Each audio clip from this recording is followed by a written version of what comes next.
Si ato nga yata ang ato na po, Lord, ang microphone, ang mga kuhan, table.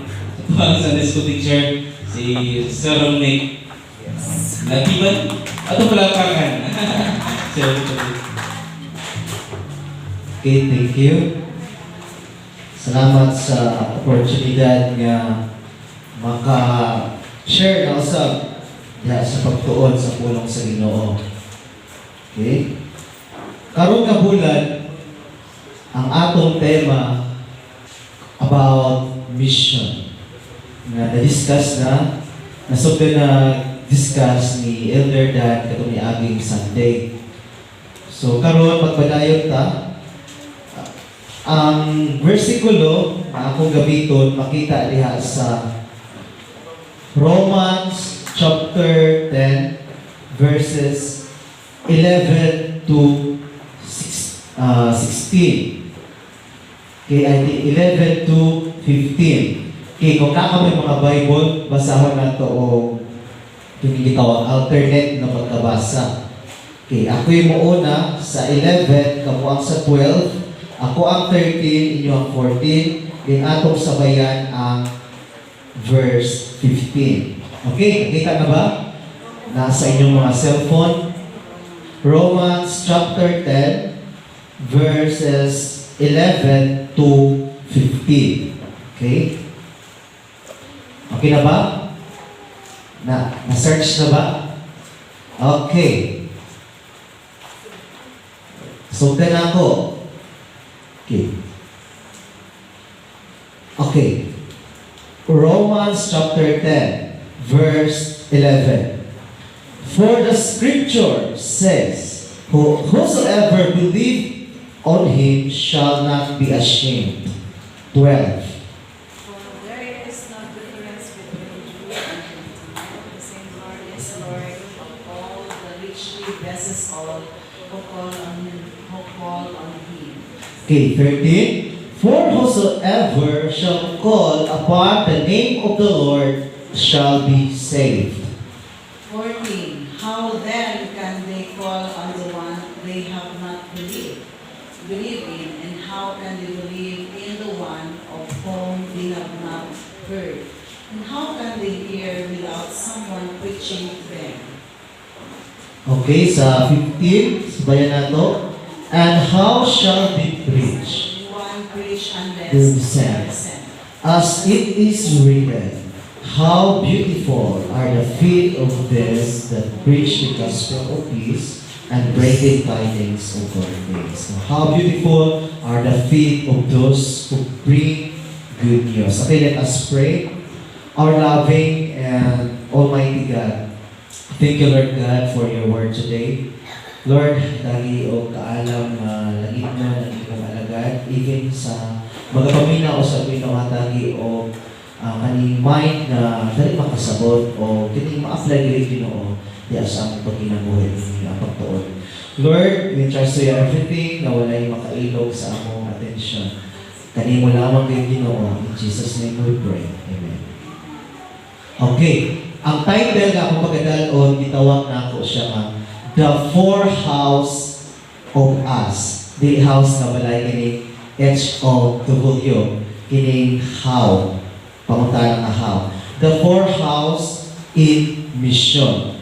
Ang ubang kaunsaon diha sa mission. Okay. Ato siyang i-discuss isa-isa. Okay? The Four House in Mission. But first, what is mission? Okay, naman tayo may idea. Unsa di ay ang mission? Okay, according to my research, mission is an organized effort for the propagation of the Christian faith. That is according to Bible, okay, Christian Bible mission. Mission daw organized, kining panaghiusa, organisado dahil siya nga kalihukan aron sa pagpalambo sa kining Kristohanong pagtuo o para mapalambo ning atong Kristohanong pagkinabuhi o Kristohanong pagtuo mao na ang mission.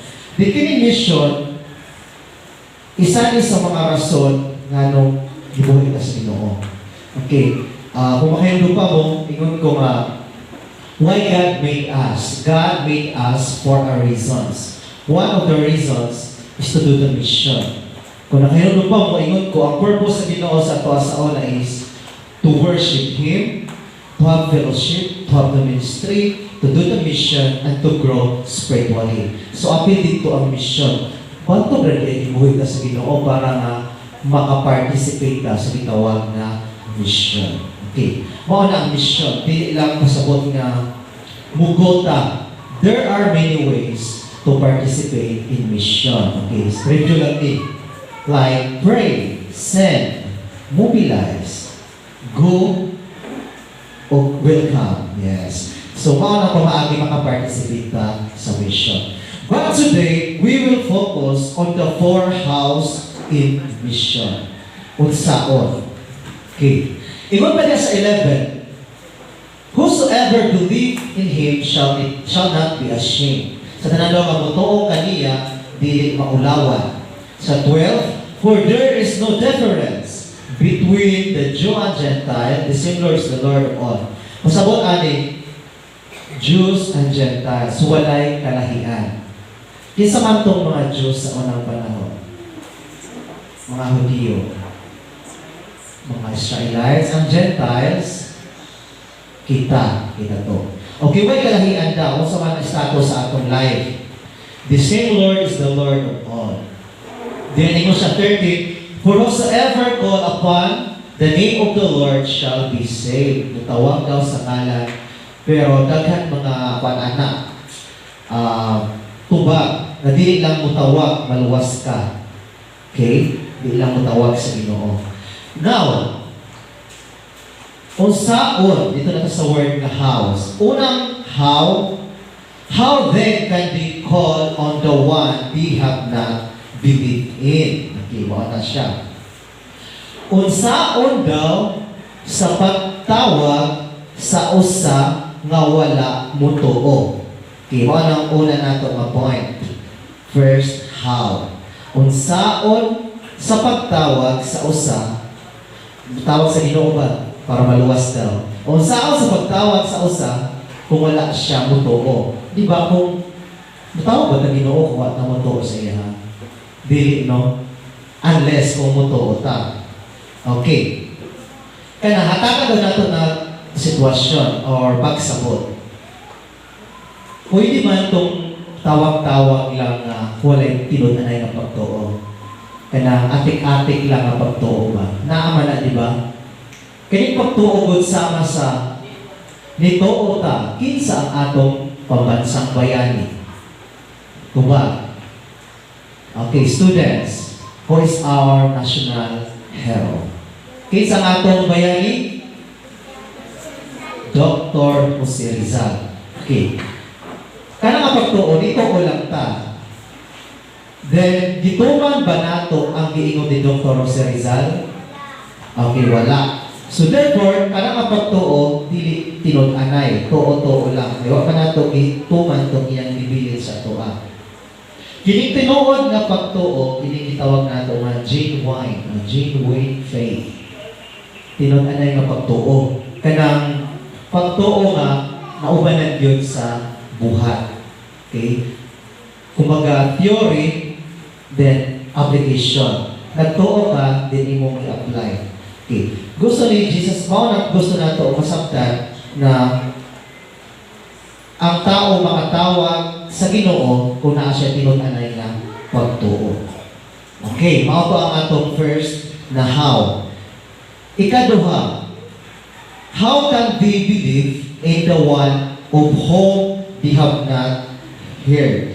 Okay, butang nato ang sitwasyon ni Too na siya, kaya tinud-anay iyang pagtuo. Then, unsaon niya pagtuo kung wala siya makadungog. Isod po nang magtuo-tuo tawa, makadungog. Mura ako sa mani, butang mo siguro ni, tuo-tuo lang, duwa nakadungog. Di ba magtuo ta sa balita kung nadungog na to? Kisa man diri ang mutuo kung wala makadungog. Mutuo ba ta kung wala kadungog? Okay. Ang uban siguro, kanang, ay dili. Mutuo yung takang example na nag-share sa toa. na ay nagtabi or nagmarites ato mutuo man dayon. Okay, diri sa pulong sa Ginoo, how can they believe in the one of whom they have not heard? So kailangan gayon nga makadungog ta bago ta mutuo. Kay unsaon man sa pagtuo sa usa kung wala kini siya makadungog. Okay? I-connect na to, mga tunog. Masbun ako. Ang una, number 1, unsaon ba niya pagtawag sa Ginoo kung wala siya nagtuo? Ikaduha, unsaon niya pagtuo kung wala siya makadungog? Okay? Okay, number 3 na ta. How can they hear without someone preaching to them? Okay? Ikatulo, unsaon pud niya pagpakadungog kung walay magawali kaniya? Okay, mo ni katulo. Unsaon niya pagpakadungog kung walay magwali kaniya? O, di ba? Connected silang tulo. O, kining kaupat, how can they preach? Okay? Magawali. How can they preach unless they are sent? O kung saan sa niya pagwali kung wala siya gipadala. Okay? Connected, di ba? Okay? Atong, sunod-sunod kining upat ka house. Una nga house, how can they call? O saan niya pagtawag sa usa?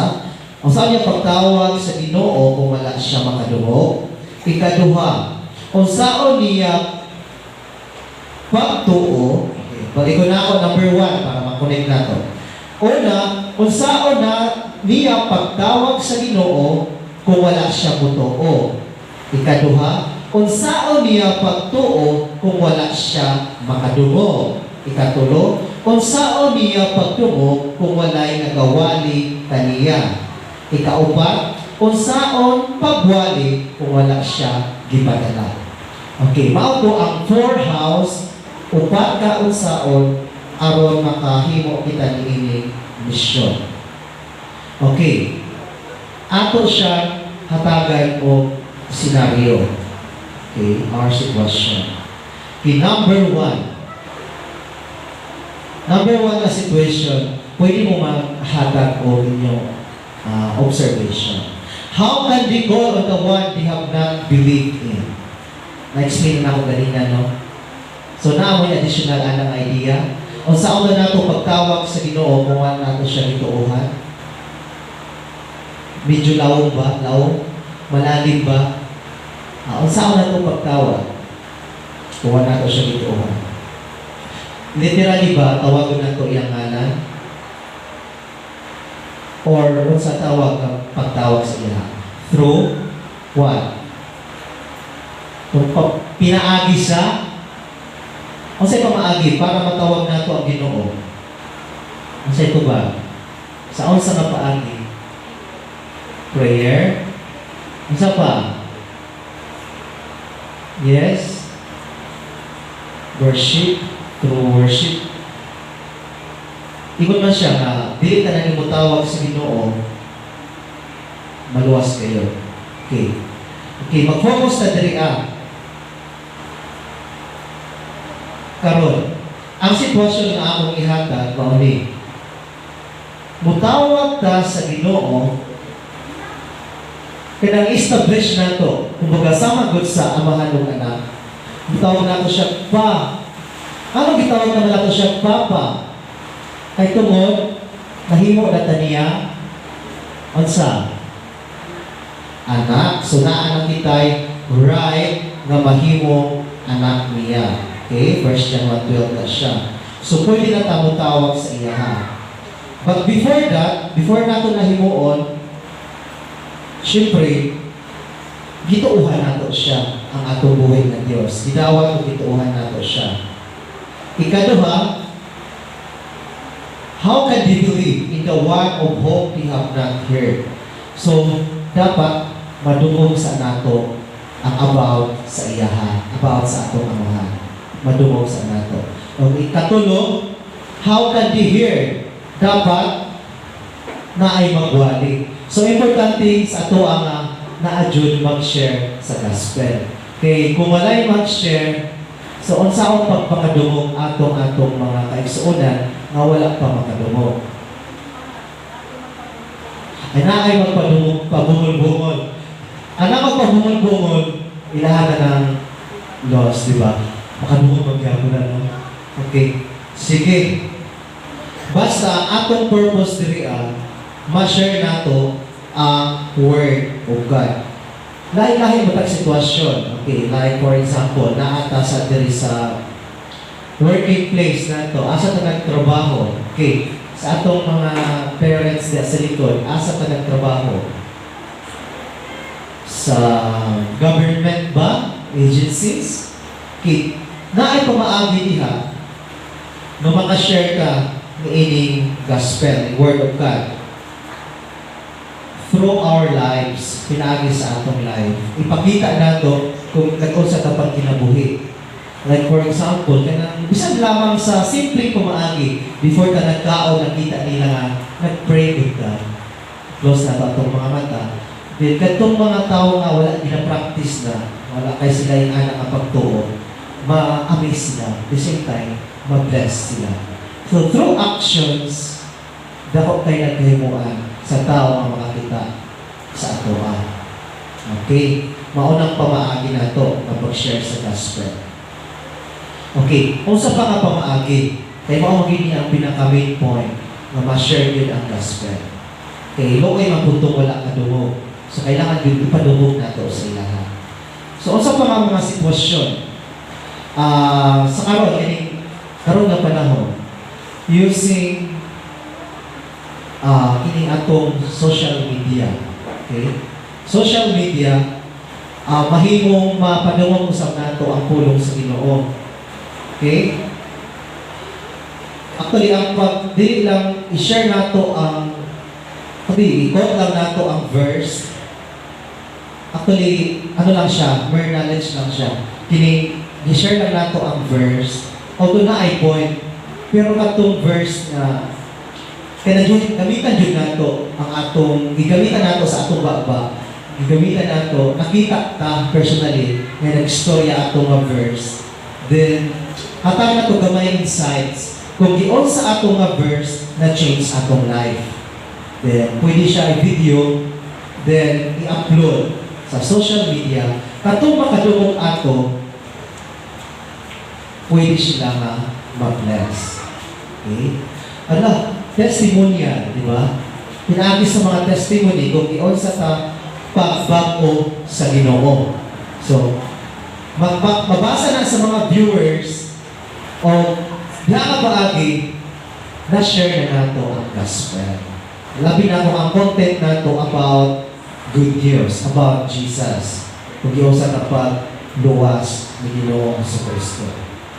Bisag dili about Jesus, kining how God change you in a step-by-step process. Kung yung sa kapag-change sa Ginoo, kana makapabless na kung impact na sa mga viewers. Okay, mauna ang mga sitwasyon. Okay, ingon sa diri sa last, how beautiful are the feet of those who bring good news. Okay, pagkatahom sa mga tiil ni atong nagwali sa maayong balita. Beautiful feet. Okay, wali sa verse 15. O sa dailing, guwapa nga tiil. O, pagkaanindot nga tiil. O sa'yo pasabuti ani, beautiful feet to those who bring good news. Okay, now may idea ka ng mga beautiful feet. Okay, sikuan. Sa idea ni mo about maayo or maayo matiil.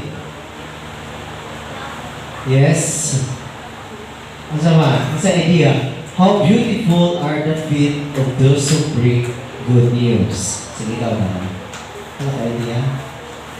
Direta sa young people. Okay, ngon mandot siya. Once mag-share daw the gospel, ang atong tiil sama sa nindot kaayo, guwapa kaayo, itawag na beautiful feet. Sige na. How beautiful are the feet of those who bring good news. Sige. Para sa ako, kung sa yung i-share or sa iyo dito sa kadaghanan, dapat makita sa iyo sa mga sa iyo. So, wala akong pagkasawat na with good fit or something na personal na ikaw nag-share na po sa Ginoo dapat makita po sa ato kung gina-share. Wala akong pagsawat. Okay, thank you. Okay, makita sa ato kung sa atong ato ginasangyaw. Mo atong idea ni Darren. Kinama ba? Kinang how beautiful kung sa nindot daw. Okay, na, yes. Idea. Kung pagsabot sa beautiful feet ka ng nagpabilit kag maayong buhat na makita nila kung maayo ka. Kung kanang nagpabilit ka o kanyari na preach nga kanang nakahinundot sila nga gikan to sa imo nga pindot kay impact para sa ila. Yes, tama. Okay, kanang nindot kaayo ang impact sa ilaha. So, all about us. How beautiful is the feet of those who bring good news. Pagkaanindot sa mga tiil katong nagdala sa maayong balita. Okay, Dori, naman may idea? Si Ma'am. Okay. Oh, pagkanindot daw sa tiil ni atong nagdala o nagsangyaw sa maayong balita. Beautiful feet. Okay. Okay, wala na ba Dori? Si Sir. Okay. Karon atong nadumog ang pipila ka mga ideya sa atong mga kaigsuonan. Ingon man siya niya sa 15 nga as it is written, how beautiful are the feet of those who bring good news. Okay. Pagkaanindot sa mga tiil ni atong nagdala sa maong balita, maayong balita o good news. Ato sa katagang kinabuhi ini beautiful feet. Okay. Ang tiil, kung tanaw na to ang tiil, naasa sa ubos, ginagamit, didalik siya mahugaw. Diba? Pero, gitawag siya of beautiful, kay tungod, pinaagi sa tiil, asa man ka maglakaw, diba? Kauban nimo ang tiil nimo. So, sa tiil, makita ang sacrifice. Diba? Nag-sacrifice na. Nag-efforts na. Then, kada nga efforts, ma-acknowledge na siya sa Ginoo. How beautiful, diba? Pagkaanindot, pasabot, kay tungod sa imong himong action, yes, tama to, application of what you've heard, o nang sharing of gospel, nakita sa imuhang life. So, matawag ka nga, naakay beautiful feet. But, kung wala ni mo na ginahimo, o sa tawag, kabalik ka rin sa beautiful. Ugly. Okay, na, kung na beautiful feet, na ay ugly feet. So, kini ang kapasabot lamang nga, ang Ginoo na himuot din sa imuha. Kay imong gihimo ang iyang sugo na isangyaw ang maayong balita. Okay, beautiful feet of those who bring good news. Okay. Second word, bring, gidala. So, pasabot, gidala-dala nato kini gospel. Okay? Kini good news. Okay. Kini word na bring, lisod magdala. Lisod magdala o tulong sa Ginoo. Kay mismo atong kaugalingon nata sa kabukaton, nata sa sitwasyon nga daghan tay problema. Diba? Nata sa sitwasyon nga all aspeto sa atong life ginakaroon. Mentally, physically, emotionally, financially, and morally, and especially ginatira sa away ang atong spiritual life. So, kung saan natin pag-bring aning good news ngadto sa makadungog 2.8 billion nga pa makadungog based sa research. Kung kita mismo dapat atanta sa atong kaugalingon, pasabot na ang saan man ako ipag-share na mismo sa akong kaugalingon kana di ako kulang bukat pa kayo. So, bukat kayo imong tiil, imong beautiful feet, hindi mo madala, mura nakakading na ba? Yung siya, yun ako to siya ba? Pero mura bukat ka, bukat kayo, di ko mo ato dagan yung kababa. Ay, anak God, na yung mga problema, nga ginapas-an-pasan. Pero dili ka confident, labi na kung nakasala ta. Okay, ta. Kanang makasala ta ba? Kanang mawala ka peace of mind. Dili ka comfortable na i-share si Jesus, ini good news about Jesus man. Dili ka comfortable nga i-share kay tungod na ay oo, dahil nagatanaw ako sa mana siya, uy, sige siya share ko, yung kamuling mo, ayaw. Di ba? Pero always remember, no, ang pinapilit yun sa Ginoo katong mga tao masanay po. Oo. So, di ka mag-ingon nga, ay, di na ako kaya mag-share. Yes, Ginoo na ikabukaton sa atong kinabuhi. But we need to fight. Mag-stand yun ta, magpakatatag ta, na despite sa atong lagi at karon, despite sa atong kawan-on, kalisod sa panginabuhian, i-bring, gagawin natin ini good news about Jesus Christ. Simple lang naman. Okay? So, naman ta sa bring, karon ato na ta sa good news. Nganong gagawin dahil nato kining word na good news. Okay? First, kanina, kining beautiful fit. Ikaduha, bring, pagdala, katulong, what is good news? O base hindi mo siya kaya dalon, kaya pa rin mo nasaktan ang salita, quote-unquote, good news or gospel. Okay, so I will not teach her how to evangelize, but ako lang hatagan og gamay nga ideya, what is good news? Okay, ang good news mo good, bisan sa John 3:16, makita na nato ang kinatibok ang story. What is good news? Talks about Jesus. Okay, if you memorize the John 3:16, then maon to ang good news. Recite ka na to ang John 3:16. Everybody.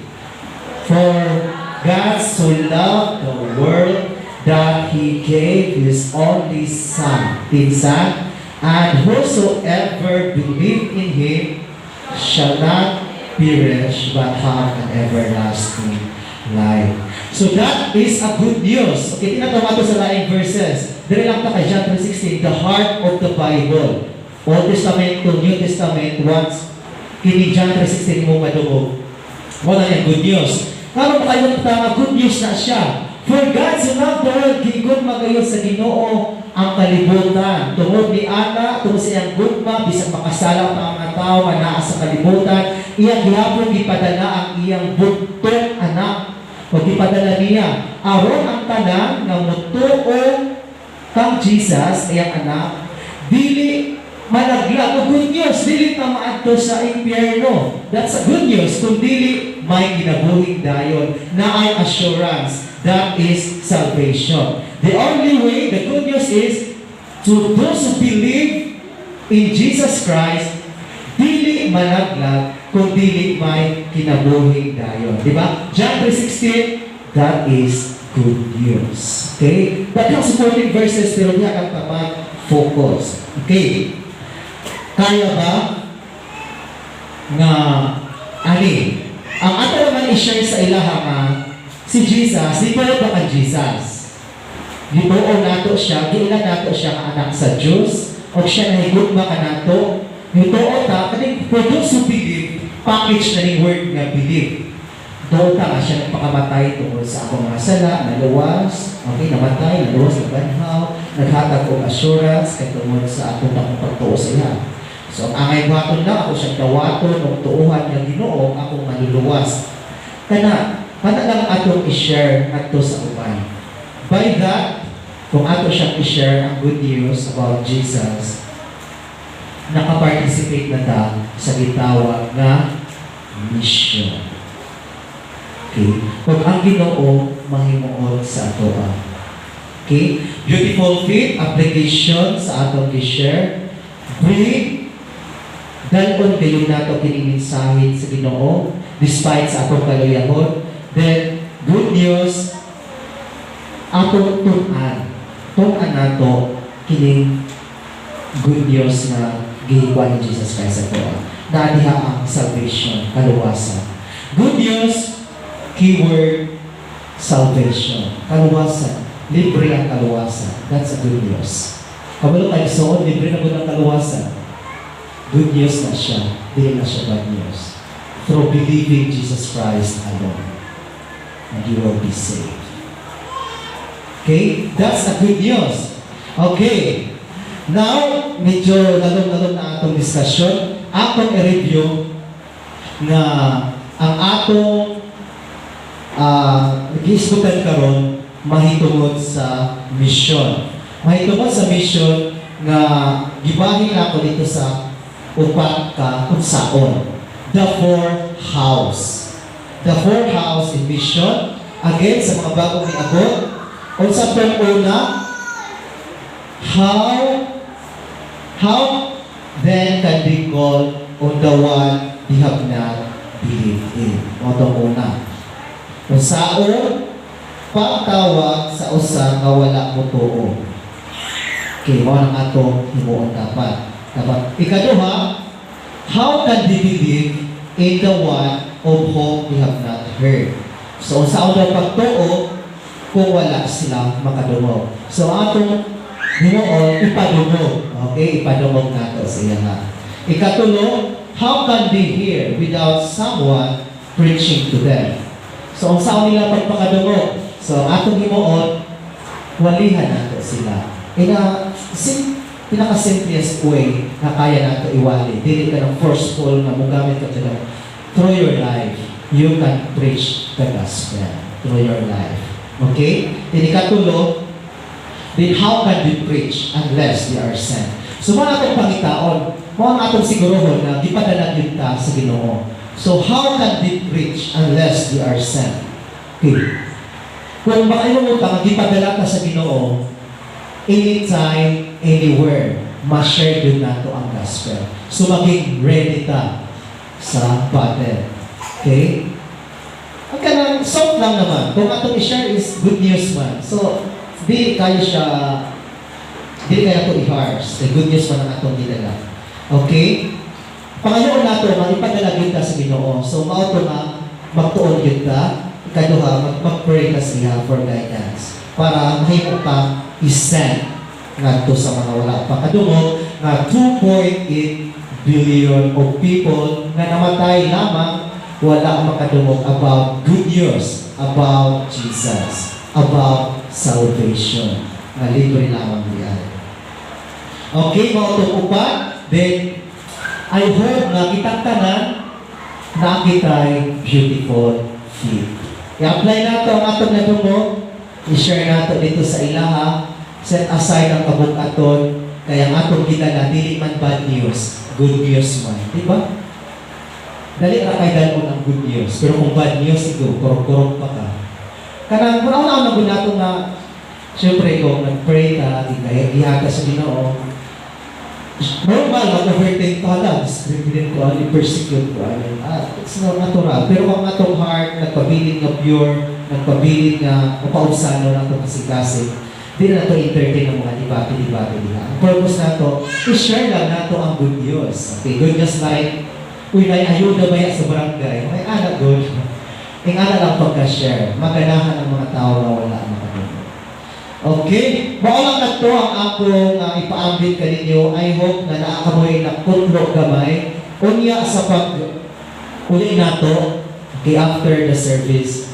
Kung nakakita kasing-kasing ready na ba, i-share natin si Jesus sa wala pang makadungog. Labi na ito wala pang makadawat. Okay, this is a challenge for us sa atong kauban na sa balay, sa atong higala, sa atong workmates, sa atong friends, sa mga students, sa atong classmates, sa atong close friends. I-share nato ang good news sa ilaha. Aron usap na dili na paninglan. Kung ano sa good news, kung nato i-share, mapaninglan dito. So, mauna ang challenge. So, challenge accepted? Or dili pa? Okay, pangayon nato sa Ginoo ang kaalam o kanunay kita mag-ampo. Ang kinabuhi maampoon, ang connection sa Ginoo, makanunayan kayo. So that's all for today. I hope na ang Ginoo magpanalangin ka na ito. Good morning, o belaygon ng Diyos.